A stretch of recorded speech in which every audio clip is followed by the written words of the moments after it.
I've been asked to begin with a public service announcement. In the unlikely event of an emergency, there's an additional exit to the bottom of the stairwell located behind me to my right.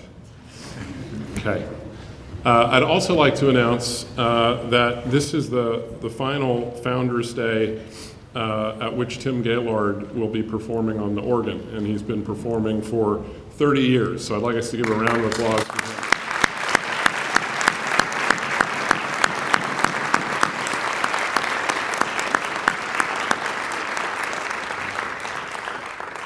And now I'd like to ask the university singers to perform their opening selection, Nunc de Metes, under the direction of Dr. Shane Lynch.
Thank you, University Singers and Dr. Lynch.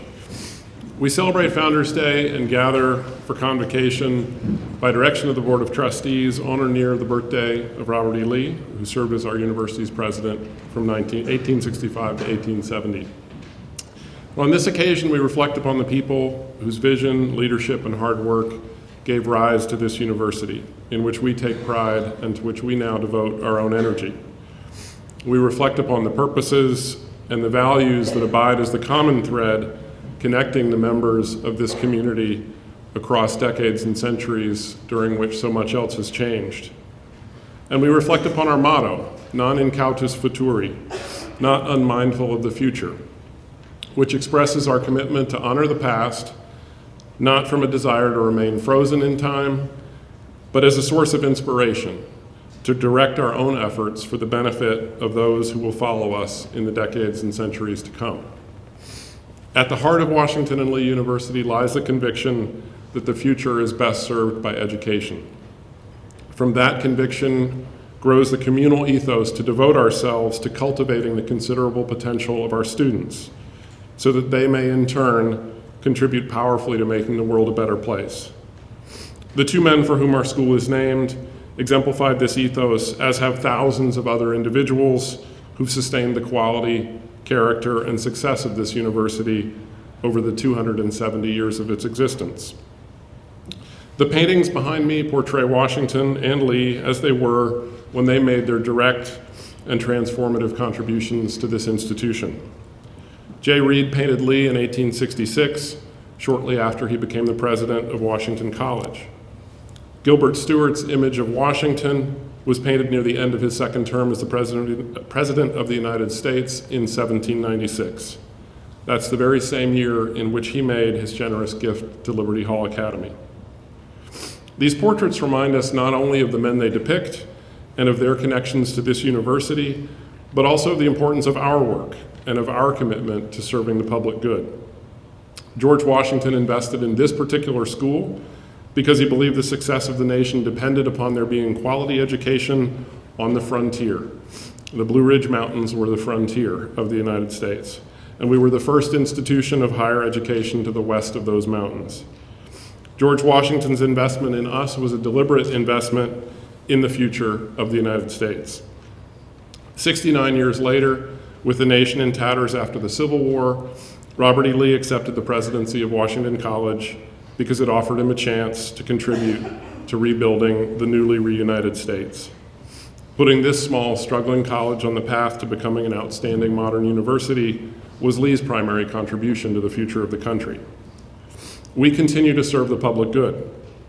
Our mission commits us to providing a liberal arts education that prepares students for lives of responsible leadership, service to others, and engaged citizenship in a global and diverse society.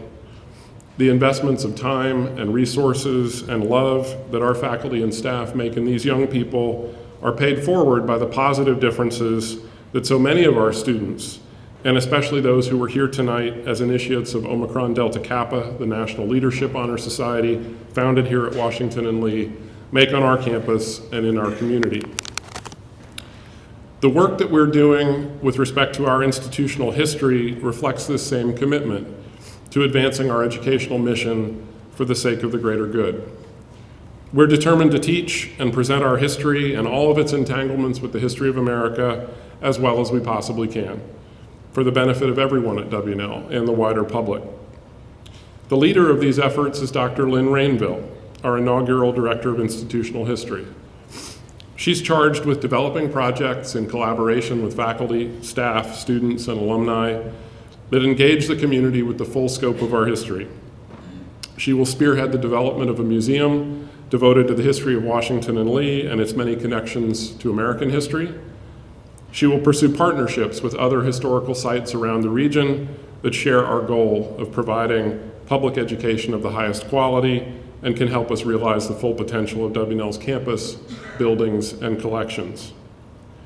Dr. Rainville was selected after a highly competitive national search, during which she impressed us with her wide-ranging curiosity, dedication to meticulous research, and enthusiasm for exploring the many and varied stories that comprise our history. Since beginning her work on July 1st, just 6 short months ago, Lynn's expertise and energy have been evident to everyone who's met with her, or heard one of the dozens of presentations she's given in classrooms, to alumni groups, and to community organizations. Dr. Rainville is a public historian and anthropologist with a bachelor's degree in anthropology and history from Dartmouth College and an MA and PhD in anthropology and archaeology from the University of Michigan. She brings to W&L more than 2 decades of experience in higher education, having taught at Pryor, the University of Virginia, Dartmouth, and the University of Michigan. At Sweetbriar, she also directed the Tusculum Institute for Virginia History and Historic Preservation and served as dean of the college. Dr. Rainville's written 4 books on Virginia history, ranging from the role of Virginians in World War I to the history of African American cemeteries in the Commonwealth. Her most recent book on the history of Sweetbriar is entitled Invisible Founders: How 2 Centuries of African American Families Transformed a Plantation into a College. Last fall, when the Chronicle of Education interviewed Lynn about her appointment to her new position, they asked about the challenge of addressing what the Chronicle termed complicated histories. She replied with characteristic wisdom, "People can always have different perspectives, but we can come to a sense of common facts that lend themselves to different interpretations, but that are based in evidence." Lynn brings that evidence-based approach to everything she does, and we're fortunate to have her at Washington and Lee. The title of her talk tonight is Untold Stories of Founders, Leaders, and Other Visionaries of W&L. Please join me in welcoming our first Director of Institutional History, Dr. Lynn Rainville.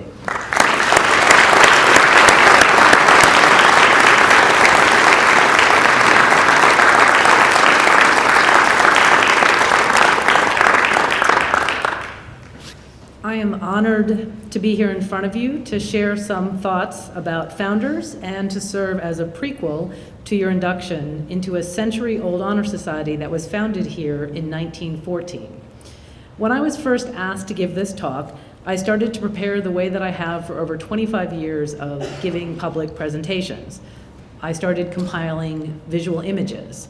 In fact, since 1993, when I first presented my history thesis at Dartmouth, there have only been a handful of occasions when I have not used slides, either real slides or, of course, more recently, PowerPoint images. So for today's talk, I was so focused on showing illustrations that I mentioned my plans in passing to some of the many individuals who have spent countless hours organizing tonight's event. And with true Southern politeness, they gave me a long stare, waited a moment, and then showed me the very intricate floor plans and preparations that basically script every moment here, and then asked me to take a look at where the where the screen would come down if I were to use it, and basically plus or minus, it would be inches away from the president's head. And that's when I realized I would have to do this a little bit differently. And it was also when I refocused on what the actual problem was. It wasn't that I was committed to showing PowerPoint, it was that as an archaeologist and anthropologist, I was committed to using artifacts to tell our history. And that to me remains a critical way to uncover some of the various layers of this, as I guess I said, but as quoted in the Chronicle of Higher Education, this complicated history. So as a result, I finally came to the realization that speaking to you here in this century, 150-year-old building, that I had all the visuals that I needed at hand in this room.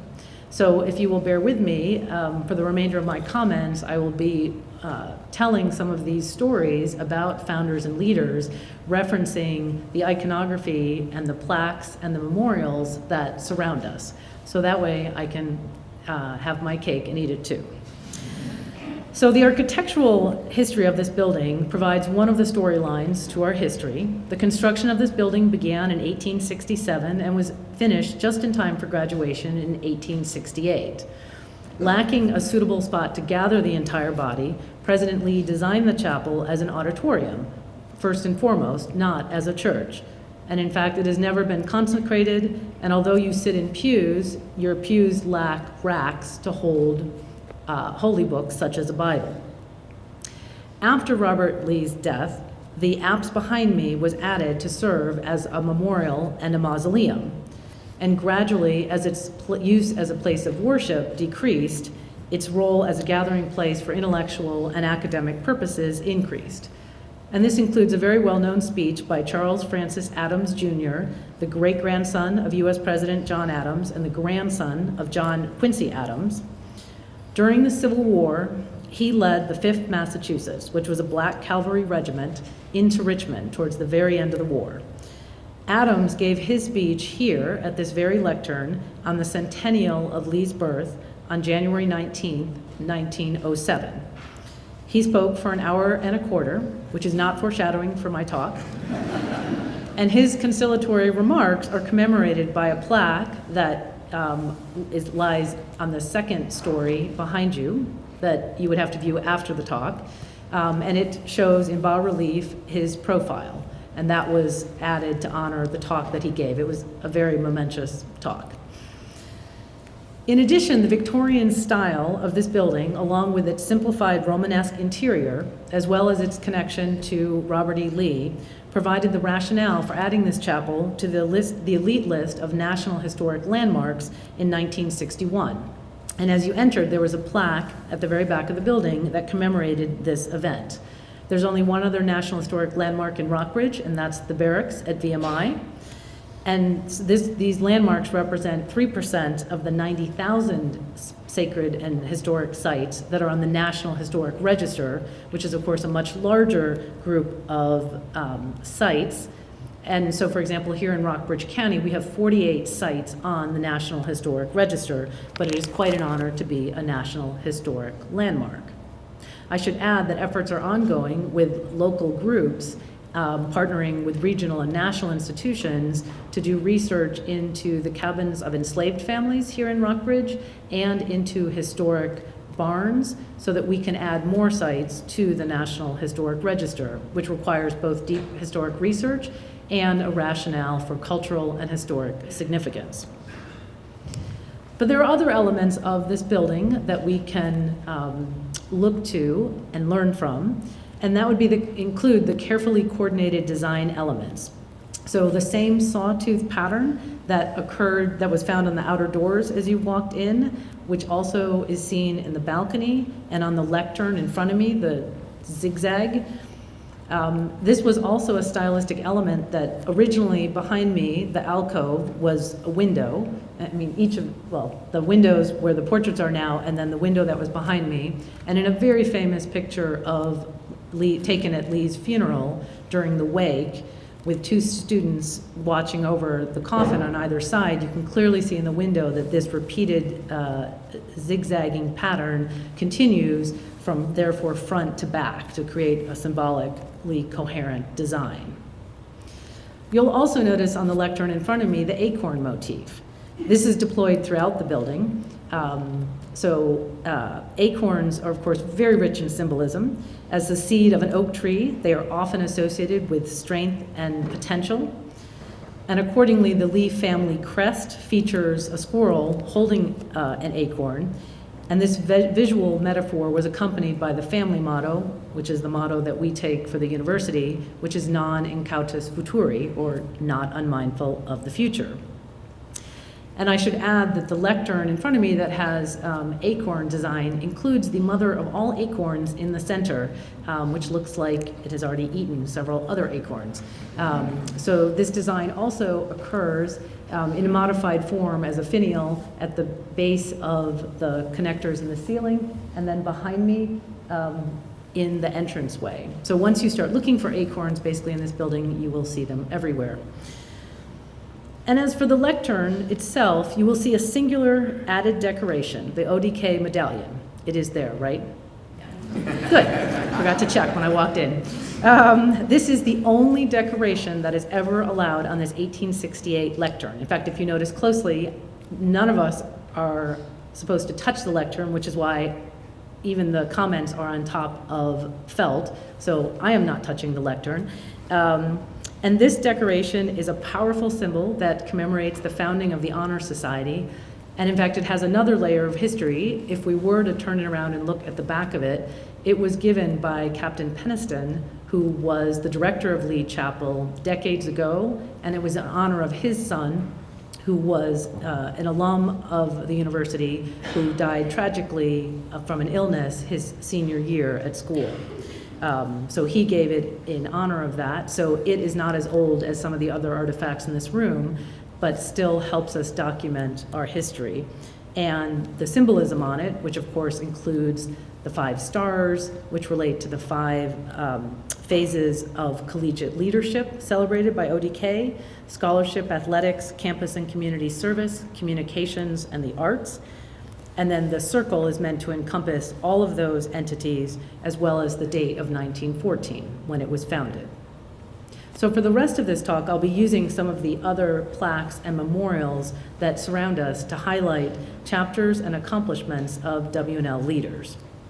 And I begin with what was most likely the very first adornment in the chapel, and that's the plaque directly in front of me at the very rear of the chapel in the center. And if you look at it afterwards, you will see that that plaque is actually embedded into the wall. It doesn't just hang on the wall. And moreover, when you put together the storyline and the date, you'll realize that it was most likely added in 1879. Well, in 1879, the apse behind me had not been completed, and thus the statue was not yet placed here. That did not occur until 1883. So originally, that was probably the one and only adornment in the chapel. Unfortunately, the origins of it is a tragic story. It's dedicated to William C. Lynch, who was a student who died on Christmas Day while he was trying to save the life of a fellow student in the river. And it was erected by his friends in June of 1879. The power of these plaques is that they commemorate people and events. And for most of us, the event and the ritual that we regularly commemorate in our own lives are birthdays. And this is, of course, a very appropriate moment to be talking about significant birthdays here in our community. But history has an interesting light to shed on something that you might not think has an interesting backstory. I think it's safe to say in this room that everyone knows their birthday. But for most of human history, this basic part of one's identity was considered irrelevant and for the most part went unrecorded.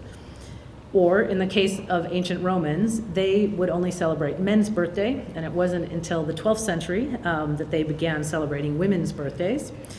And also within their tradition, it was only individuals who would celebrate their 50th birthday who received a cake. But their version of a cake was wheat flour, olive oil, honey, and grated cheese.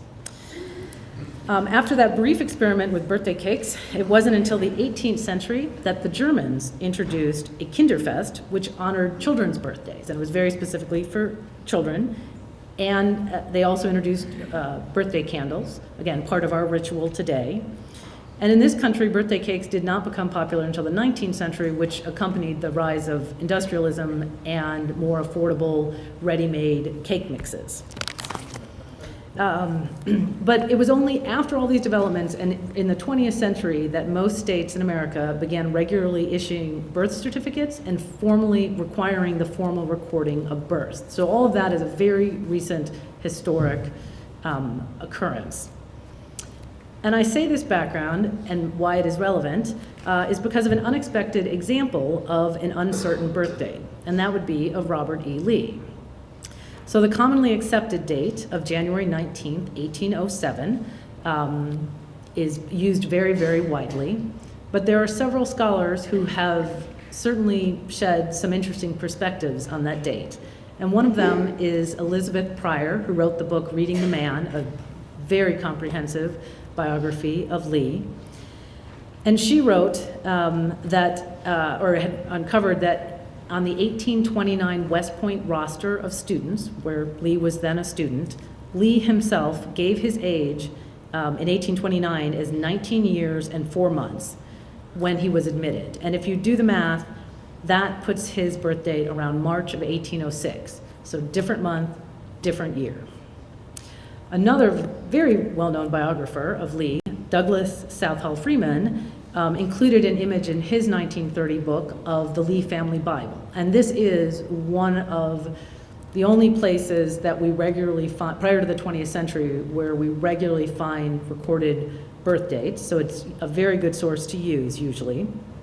And there, although his birth date is listed as January 19th, 1807, it's clear that the 7 in 1800 was first a 6, and then someone crossed it out and made it a 7. And since this Bible belonged to Robert E. Lee's mother, you would normally assume that she would be the expert on this matter. And then Lee himself wrote a letter in February 28, 1824, saying that he had completed my 18th year on the 29th of last January. So now assuming what he said was true, that puts his birth date at January 29th, not 19th, and 1805, not 1807. And to add more confusion, January 29th, that is his father's birthday, Light Horse Harry Lee. And my point here is not to devolve into we could never know, or to turn this into a David Brown book. It's instead to point out how valuable it is to consult multiple sources and to include different techniques.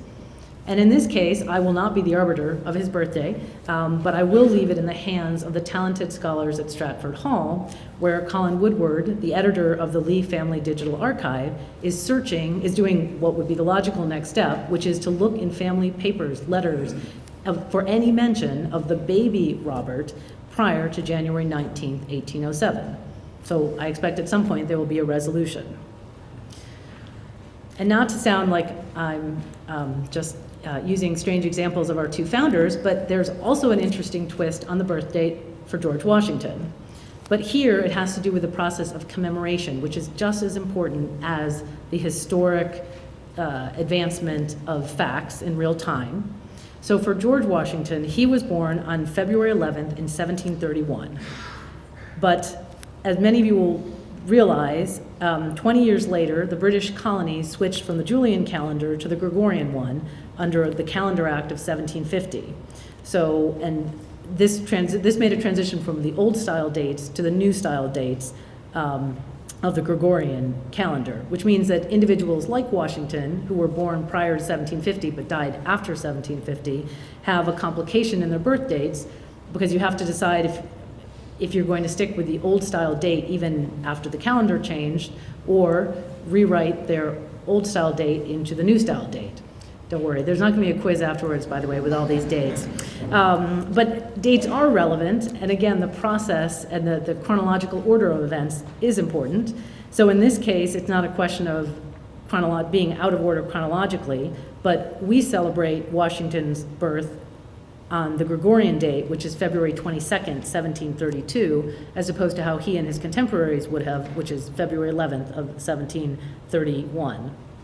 And just to add one last complication, in 1971 in this country, we created the Uniform Federal Holidays Act, and that declared that it is officially correct to celebrate Washington's birthday anytime between February 15th and the 21st. So this, of course, has morphed into President's Day, honoring all of those who served as president, not just George Washington. And then similarly here today, as we celebrate Founders' Day, honoring the multiple individuals who were critical in founding this institution. So using these two examples to demonstrate that the past is knowable, but we have to use a very careful scrutiny, and historians and other social scientists and humanists have to engage with different techniques and multiple layers. I would close here before moving to the next part.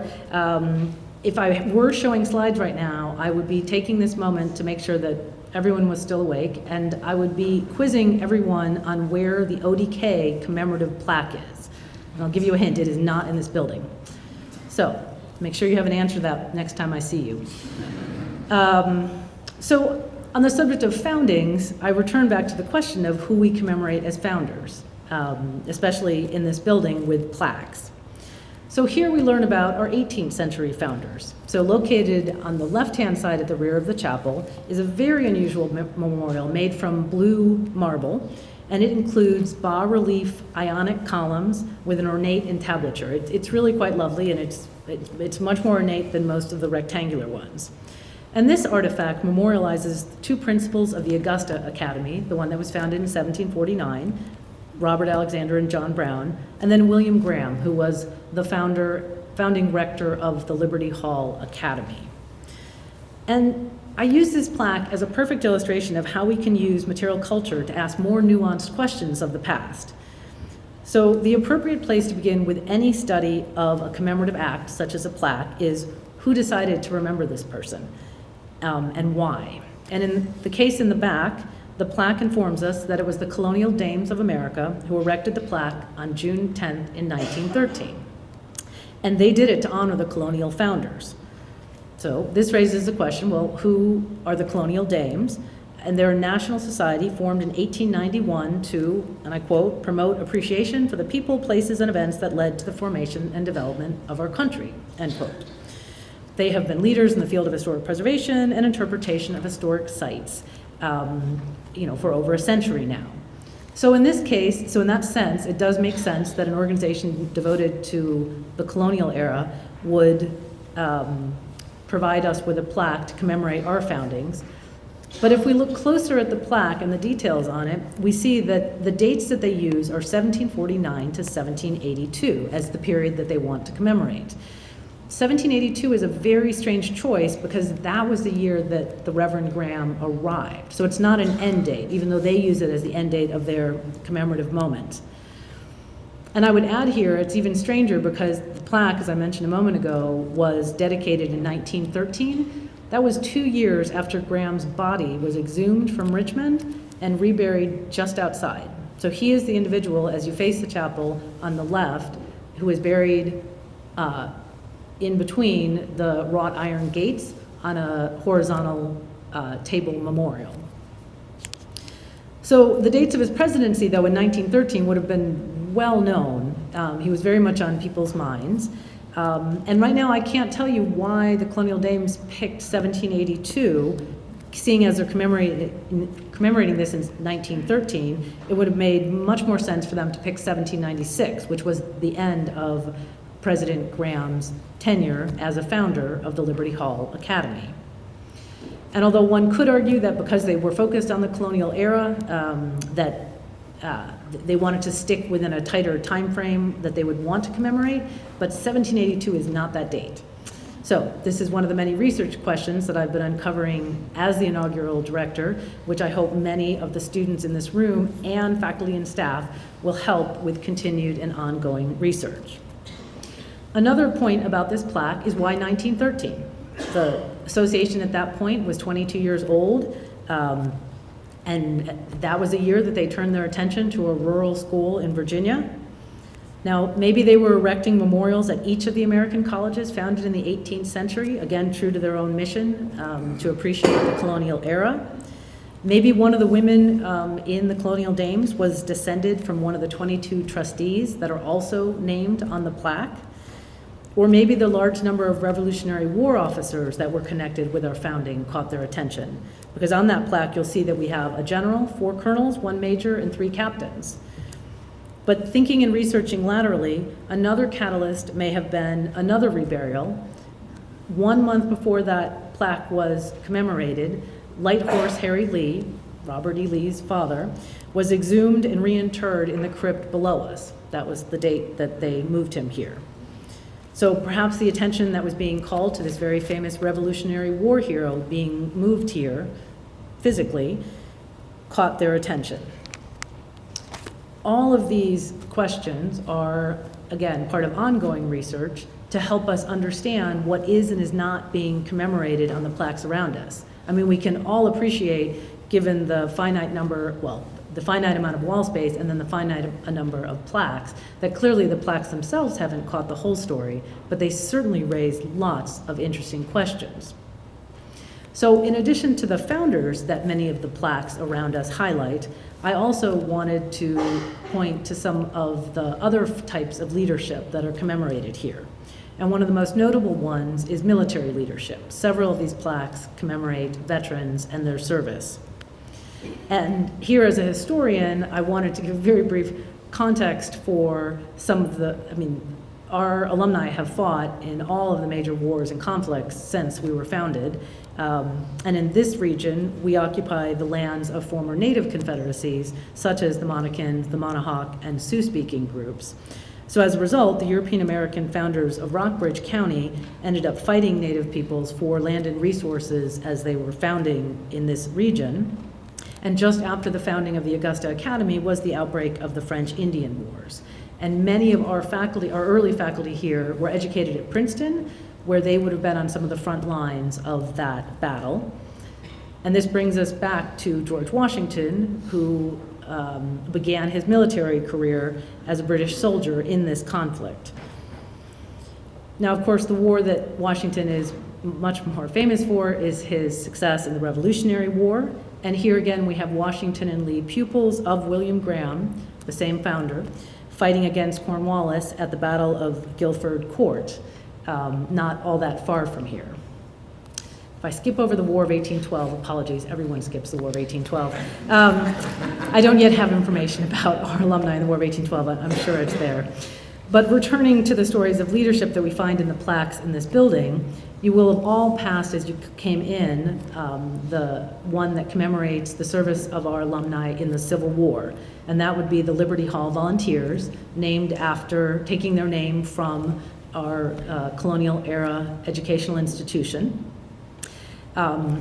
And the Liberty Hall itself, that they're named after, it's the ruins that burned in 1803, and after it burned, they were incorporated into a plantation owned by Archibald Alexander. And archaeologists and archivists here have spent thousands of hours documenting the lives of the dozens of enslaved laborers who worked at this site, and as the debris from writing tablets and implements indicates, taught themselves to read and write there. The plaque at the back records the 76 students Washington College students, who served in the unit. And it's the only one in this building that plaque in this building that recognizes another important historic trend, and that would be the connection between us and our local community. So the base of the plaque includes the 106 volunteers and recruits from Rockbridge County and their casualties. And of course, the plaque raises another question, which is what is missing from that storyline? And in this case, it's the service of our Union veterans, and Professor Barton Myers and his students are continuing their research into this so far untold part of our history of not a large number, but the small number of our students who went to fight for the North. Perhaps one of the most illustrative examples here of a founding leader who was both inspirational and visionary is the tragic story of Kiffin Rockwell, and his plaque lies in the middle on the right-hand side. Rockwell and his brother wrote to the French Consul General and offered their services to France the day after Germany declared war, which back in 1914, years before America joined the conflict. In the letter, Rockwell said he was paying his part of the debt owed to Lafayette and Rochambeau. They joined the French Foreign Legion and became the first Americans to enter World War I. Along with 6 other Americans, Kiffin formed the Escadrille Americaine, and 30 more Americans joined them in the following months, and it was renamed the Lafayette Escadrille. This was a series of American aviators who were fighting on behalf of the French and their allies. In 1916, Kiffin shot down the first German plane destroyed in combat by an American aviator. And unfortunately, on September 23rd, 1916, while in combat with another German plane, Kiffin was shot in the chest and killed, just 3 days after his 23rd birthday. Keeping in mind, this is still a year before America joins the war. He was buried in France with full military honors and was referred to by Theodore Roosevelt as the Lafayette of the air. And the plaque in the middle was placed there in memory of him by his fraternity brothers at Sigma Phi Epsilon. So we also have a plaque here to service in World War II, which has an interesting twist to it that reminds us that our history has many different people in it.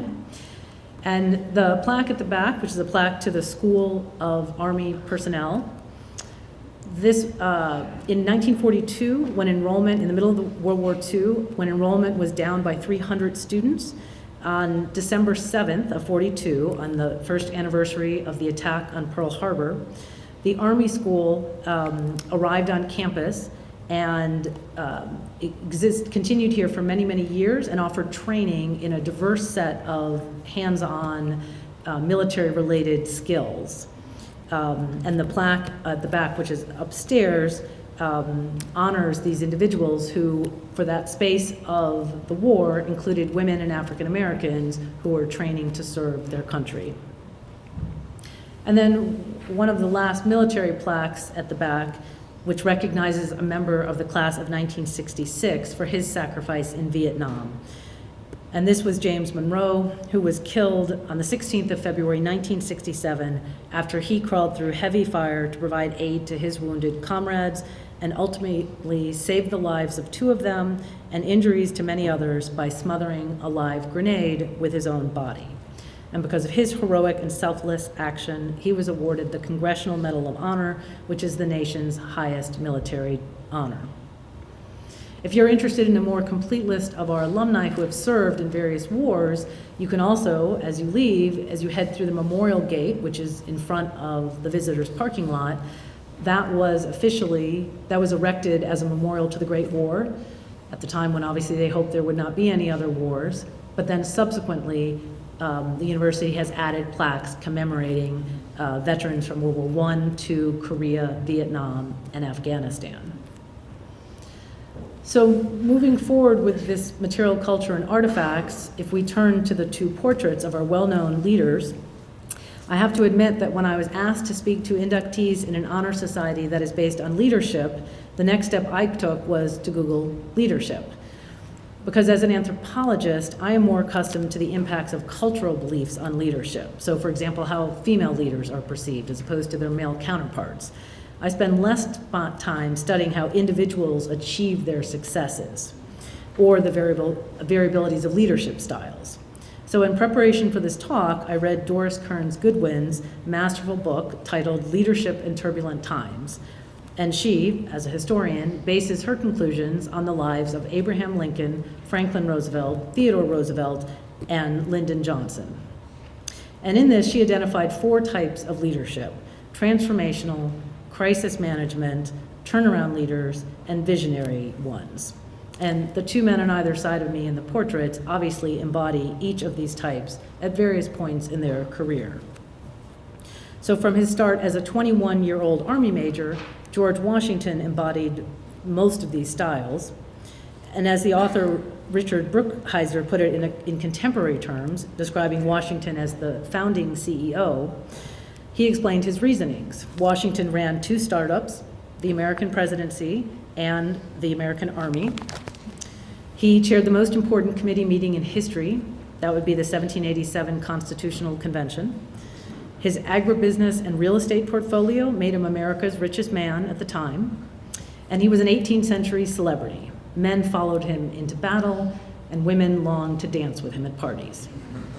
And it wasn't just military acumen. He solved problems ranging from smallpox to treason. And finally, as only the strongest and most confident leaders recognize, he knew when to step down after 2 terms as president, thereby setting a precedent for an elected office, not a dictatorship. And as the painting on my left illustrates, one of the most interesting aspects of Lee's leadership for us here at W&L is him as an educator. And I have to add that if you look very closely at this portrait, you can see that one of the books in the back has the word history in it. It's actually very hard to read, but it's there. So in the summer of 1865, the trustees of Washington College approached him about becoming president. He was willing to take the job, but he had some concerns about bringing dishonor to the school, since he didn't yet know at that moment if he would be tried for treasons. And in his own words, he feared that his role in the war might, quote, draw upon the college a feeling of hostility, end quote, in some quarters. Now, after arriving in Lexington, he quickly focused on 2 major construction projects, this chapel and his house, what becomes the president's house. And he also strengthened Washington College's commitment to practical courses within the framework of a liberal arts education. As Lee explained, quote, "The great object of the whole place is to provide the facilities required by a large class of our young men who, looking to an early entrance into the practical pursuits of life, need a more direct training to this end than usual literary courses," end quote.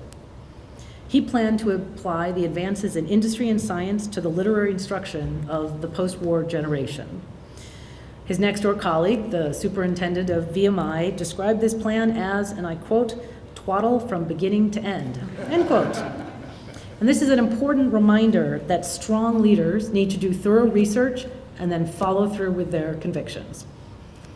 Obviously, Lee did, and some of his educational initiatives, while some of them did not survive his presidency, others are embedded in what is today our unique offerings of a graduate program in law alongside accredited training in business and journalism, all within an elite liberal arts education.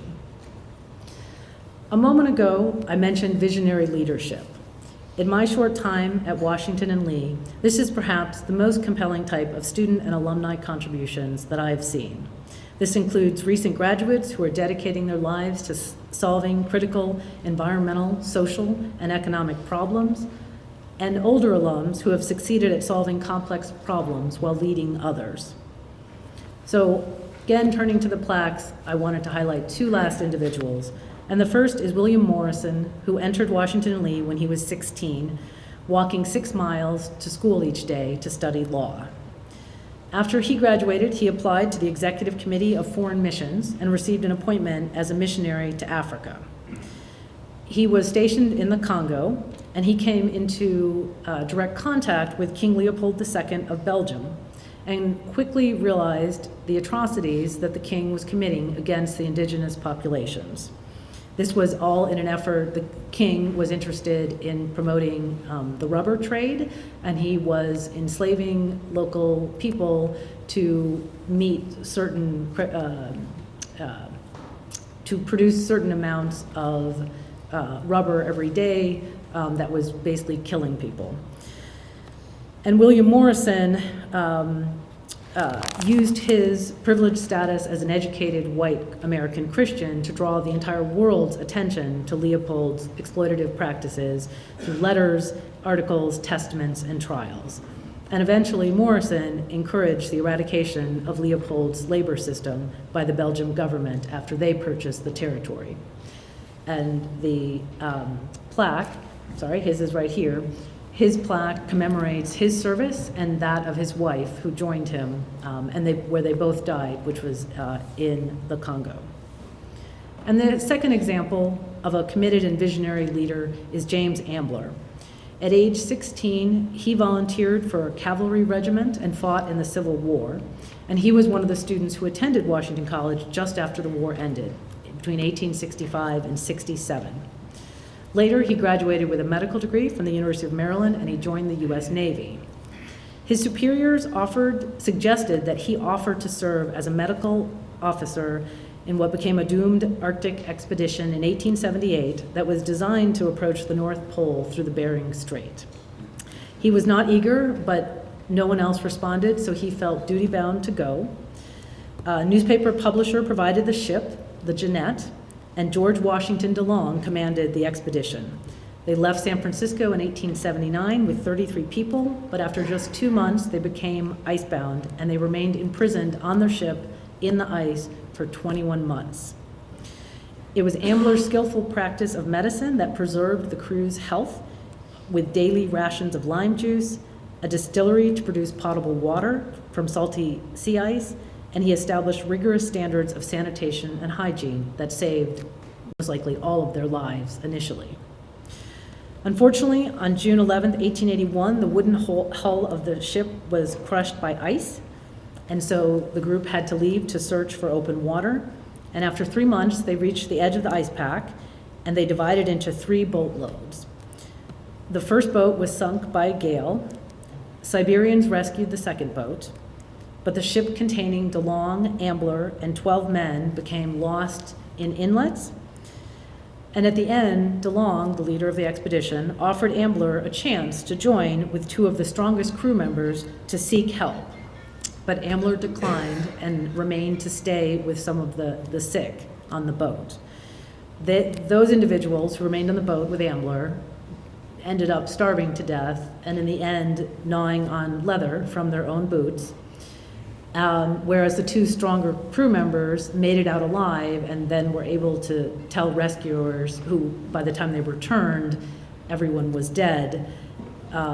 But it was upon that return that they learned that after 2 weeks without food at that moment, the 32-year-old doctor penned a final note to his brother stating that he had little hope of surviving. And when they retrieved the bodies, in Ambler's body, they were able to give a gold watch and a red silk scarf that were found in his pocket to his mother. And this, to me, is part of the power of these artifacts that surround us here, but artifacts in general and how much they can mean to us. Dr. Ambler's body was brought back and buried in Fauquier County here in Virginia, where he's from. And whereas the plaque here recognizes his leadership and sacrifice. And it too, like many of the plaques in this room, were erected by his college friends and classmates. And at the end of the inscription it reads, "He declined the last chance of life that he might help his comrades. His last written words were the confident expression of his Christian faith. To him, duty was the noblest word in the English language." So I want to end on a more upbeat note. Tonight, each of the inductees carries a piece of material culture with them that commemorates this ceremony, and that would be the ODK key. Earlier, I discussed the symbolic meaning of the design of this key, and I want to close with a reference to one part of the design, and that would be the second letter, or the letter delta, which is also the mathematical symbol for change. There are many ways to define and excel at leadership. Some of the most successful will listen to feedback so that they can adapt to challenges and be willing to change their strategies depending on the context. So on the day after we honored the legacy of Reverend Martin Luther King, I wanted to relate a powerful story of a leader who changed his approach after listening. And that would be while Dr. King was giving his famous speech on August 28th, 1963, and as any of you who were either there in person or who have watched the video of this, you can clearly see that for the first couple minutes of his talk, he is reading off of a prepared speech. This speech was compiled after a night of brainstorming with King and many of his colleagues, and then was compiled and written down by his professional speechwriter. But after several minutes into the speech, he pauses, and Mahalia Jackson, a gospel singer and a good friend of his, shouted, "Tell them about the dream." Now, most speakers, especially ones reading, like myself, from a prepared talk, would nod politely and continue as planned. But instead, King pushed aside his prepared remarks and improvised much of the second half of that speech, which includes the now famous and inspirational "I Have a Dream." This is a very impressive form of responsive leadership. Now, I should add that the concept of "I Have a Dream" was not improvised on the spot. He had been talking about that in other moments, but he was not planning on doing it at that speech at that moment. So I want to end tonight's talk with an invitation. Every day I decipher more pieces to the 271 years of compelling stories and contributions here at Washington and Lee. This talk represents clearly a very small fraction of those discoveries. And I know this is a little bit unusual, but given that after my talk right now, there's no time for Q&A, I want to invite you to continue this conversation tomorrow morning so that you can ask questions, provide other perspectives, or bring more information. And perhaps as important, I will be offering coffee and donuts, Purines donuts, in CGL 211 from 8 o'clock to 8:45 in the morning. And I do encourage, and especially the students, not just the inductees, to join me for coffee and donuts and continue this ongoing dialogue. Thank you very much.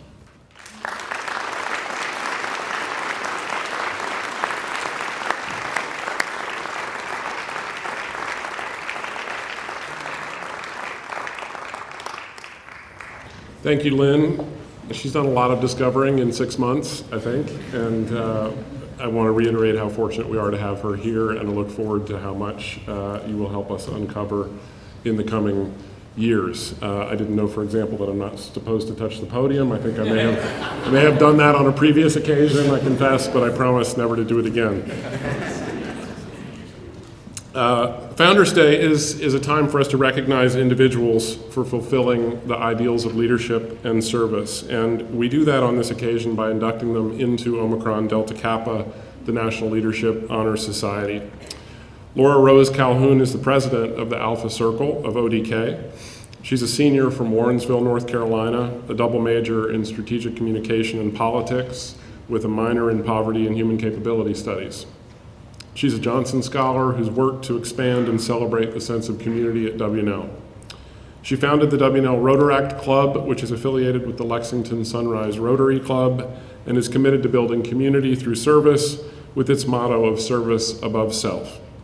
She also helped organize the 2018 art exhibit The Unfreedom of Expression, artworks from Augusta Correctional Center, which showcased the talents of men incarcerated at Augusta Correctional Center in Craigsville, Virginia. Laura participated in the Washington Term program as a sophomore and interned at the Habitat for Humanity International Government Relations and Advocacy Office. On campus, she's the Ring Tum Phi's Arts and Life section editor. Off campus, Laura is a member of the Taster's Choice Fundraising Committee, which raises money to provide scholarships for local children to attend the Yellow Brick Road Early Learning Center. After working each Monday night at the community table for the Rockridge area since her sophomore year, Laura was invited to serve a special term this year on the organization's board of directors. Please join me in welcoming Laura to the podium.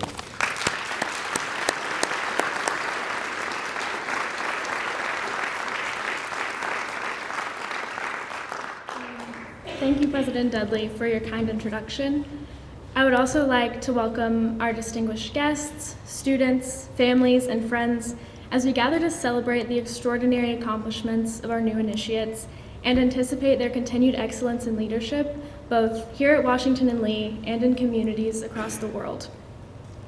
Just over a century ago, a select group of 15 Washington and Lee student and faculty leaders founded Omicron Delta Kappa to bring together leaders involved in the various spheres of college activities for the general good of the institution.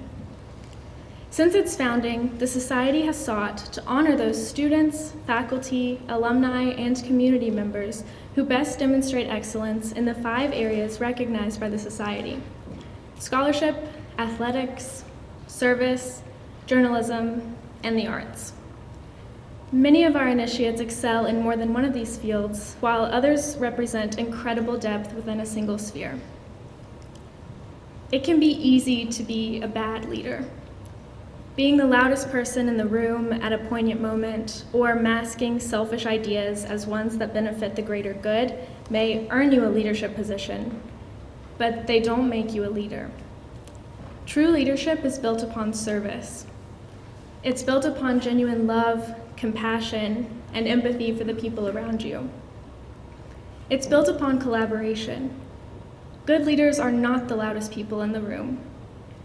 They're the most thoughtful listeners. We just celebrated Dr. Martin Luther King Jr. Day, dedicated to a man who was an incredible leader. One of my favorite quotes from Dr. King reads, "Life's most persistent and urgent question is, what are you doing for others?"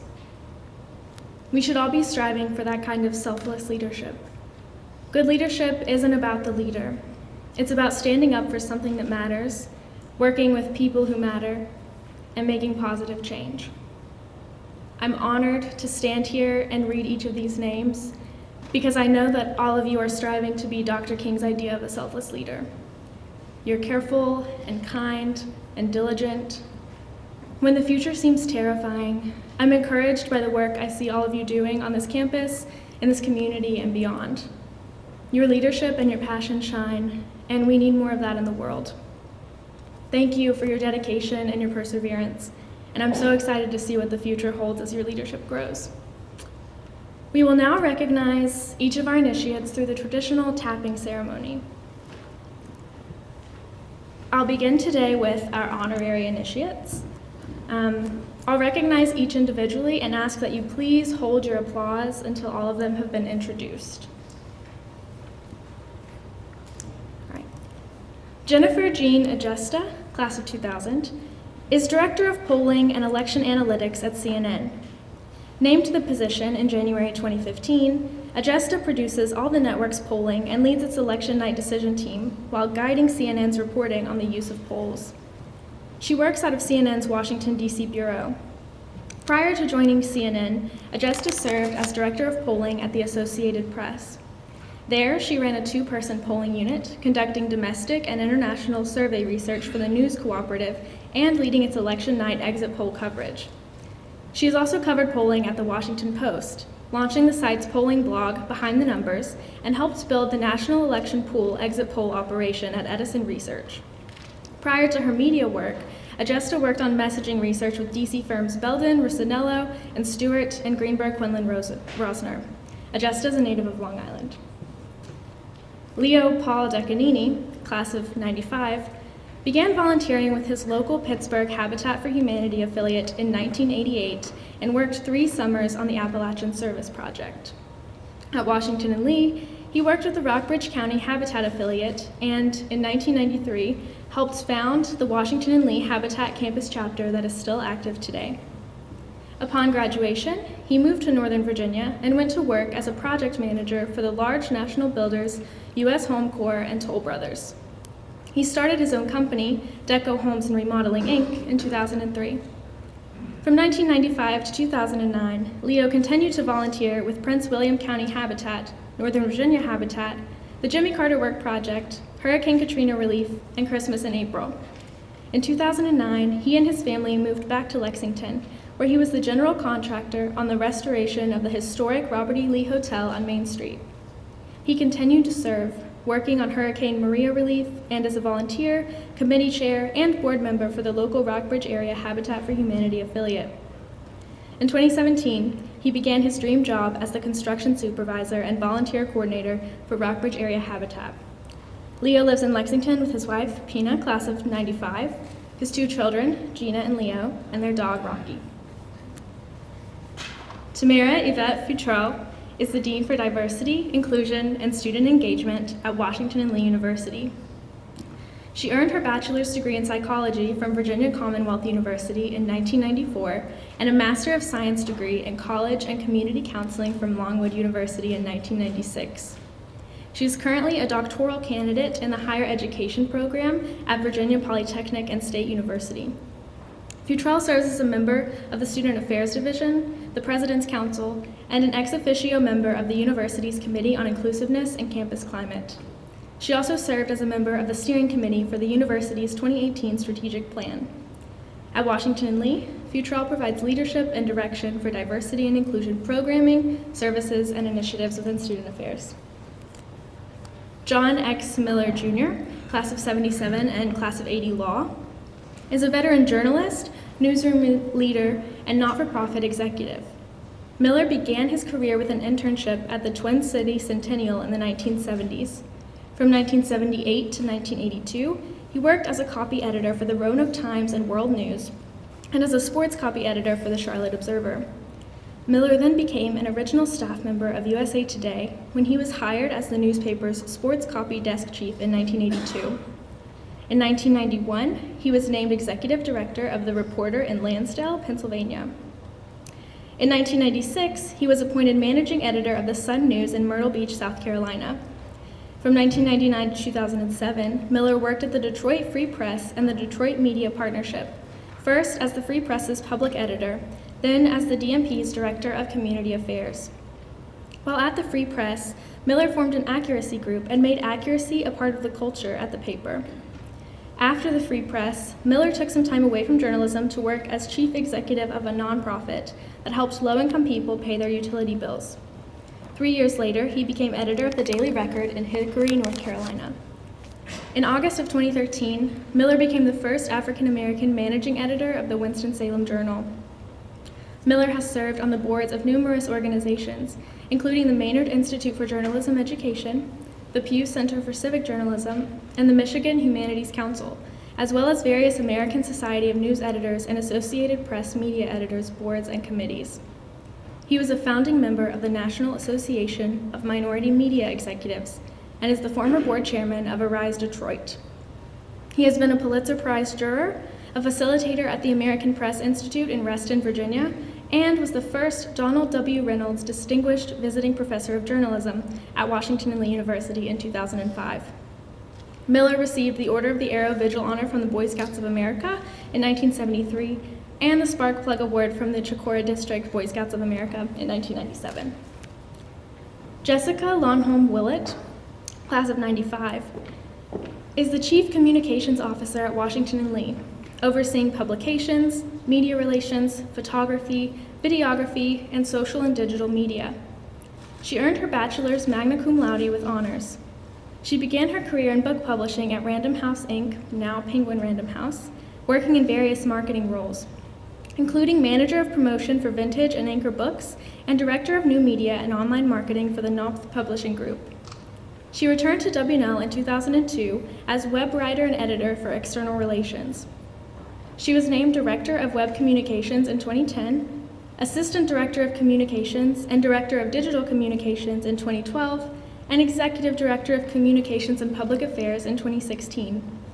At Washington and Lee, she has served on the 2018 Strategic Planning Steering Committee and the search committees for the Director of Institutional History and the Vice President of University Advancement. She has been president of the House Corporation for the Virginia Theta chapter of Pi Beta Phi and a member of her 15th, 20th, and 25th reunion committees. She served on the executive board of the College Communicators Association of Virginia and DC in 2016 and is currently a ruling elder and chair of the Communications Committee at Lexington Presbyterian Church. Thank you so much. Let's congratulate them.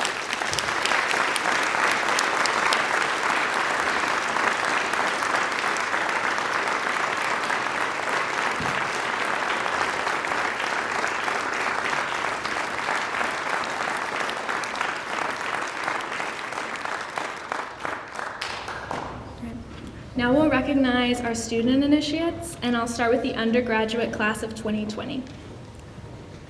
Christopher Luke Basham. Brianna Ray Bells.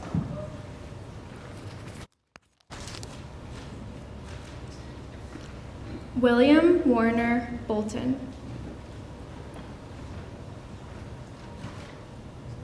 Daniel Scarborough Clark. Emma Marian Durr. Trong Ha Duong.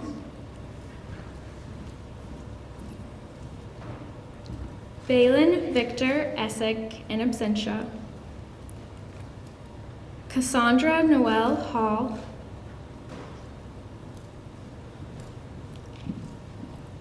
Catherine Rose Ingram.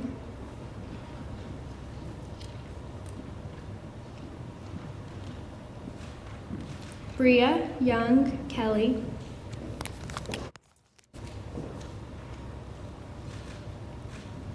Juliana Caroline Kerper. Jiwon Kim.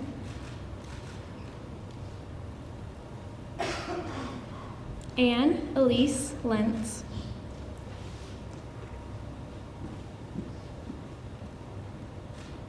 Nicholas Bennett Maurer.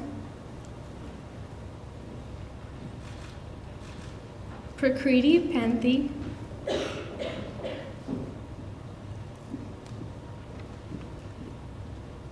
Mitchell Cooper Thomas. And Kana Krista White.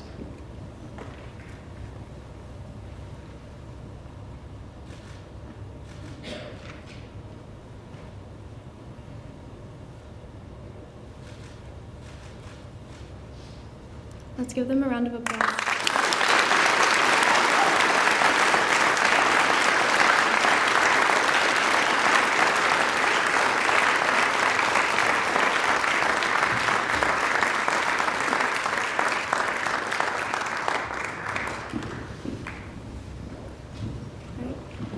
Next, we'll recognize the undergraduate class of 2021.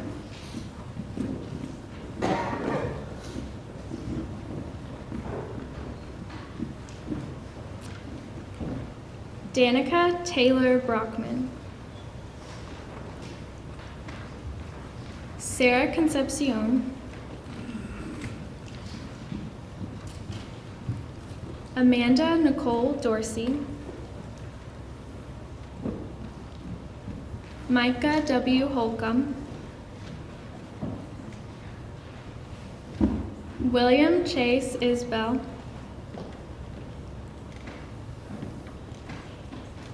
Robert Sellers Lowercade.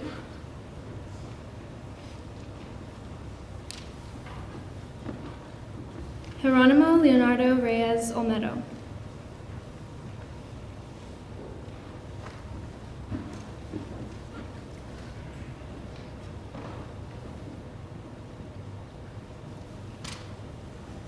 Let's give them a round of applause.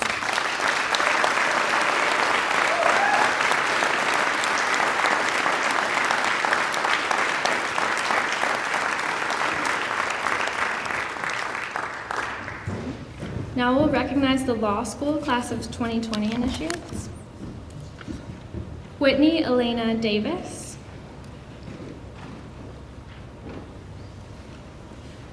Bonnie Susan Gill.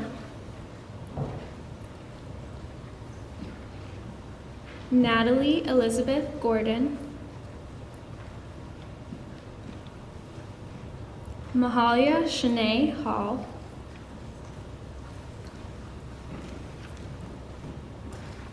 Natalia Nacha Fomchik.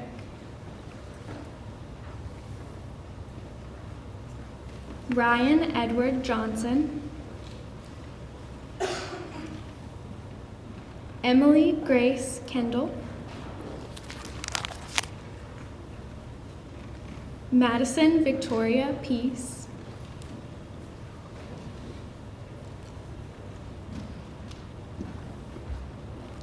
Courtney Joy McMullen.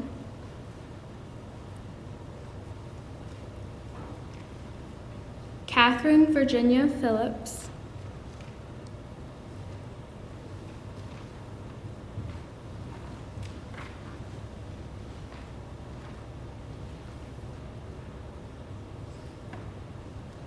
Congratulations.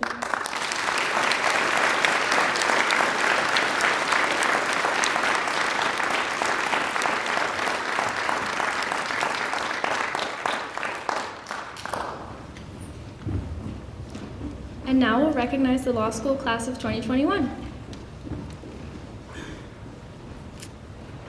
Charles Bonani.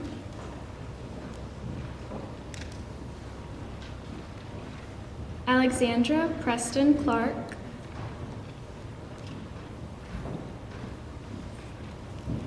Emily Culler D'Alessio. Lucy Geneva Dempsey. Lauren Nicole Hancock.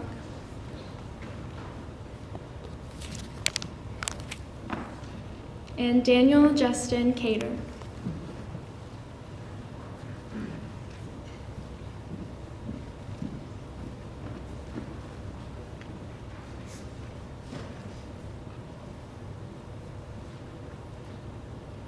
Let's give them a round of applause.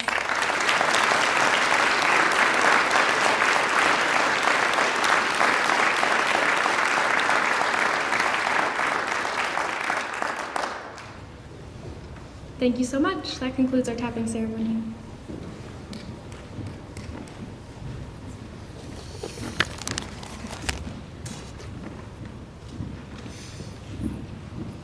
Thank you, Laura, and on behalf of the Washington and Lee community, I offer warmest congratulations to all of the new initiates who exemplify the ODK ideals of leadership through service, obligation to others, and individual sacrifice. To our new student initiates, please take a moment to reflect upon the accomplishments of our honorary initiates. Take inspiration from them, set your sights high. We will be watching with great interest as you grow as university leaders, as well as leaders in your professions and communities in the years to come. Would everyone please stand as the university singers perform the Washington and Lee hymn? We will be adjourned upon its completion. Thank you.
of the